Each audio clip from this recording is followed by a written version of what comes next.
45-year-old woman presents to the office because she has felt a small, painless mass in her neck that is gradually increasing in size. She has no relevant past medical history. Vital signs are within normal limits. Physical examination reveals a solitary thyroid nodule that is fixed to the surrounding tissues and non-tender. TSH levels are normal and anti-thyroid antibodies are negative.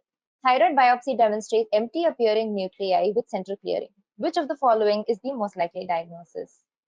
Okay. Okay, once again, very similar to the previous question, very specific for papillary carcinoma of thyroid, okay, because they're mentioned empty appearing nuclei with central clearing. Okay, that's your orphan ani nuclei. You don't really have to think twice about this. Okay, so that is the answer. Endemic goiter, otherwise called your iodine deficiency goiter, usually will not present with a painless mass in her neck. Okay, if they're going to present with the goiter, it's going to be sort of a uniform enlargement of the thyroid. Okay, not just this. Presentation is very unlike that of iodine deficiency. You can just rule it out. Follicular carcinoma. Okay. Even though presentation, yes, it can present sometimes as a painless, small painless mass in her neck. The fact that on pathology, you're not seeing the typical features of follicular carcinoma. I think in one of my previous classes, I already went little in depth about what kind of pathology you see in each sort of, thyroid cancer.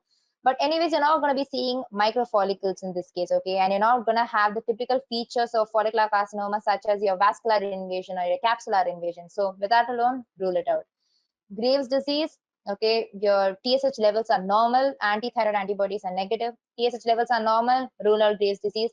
Hashimoto's, once again, rule it out. Also says anti-thyroid antibodies are negative. So Graves' disease, ideally, you can expect your TSI or your thyroid stimulating immunoglobulin being your antibody.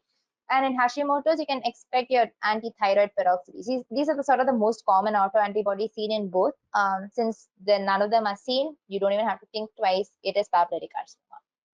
Thanks for watching. Please give a thumbs up and subscribe for more.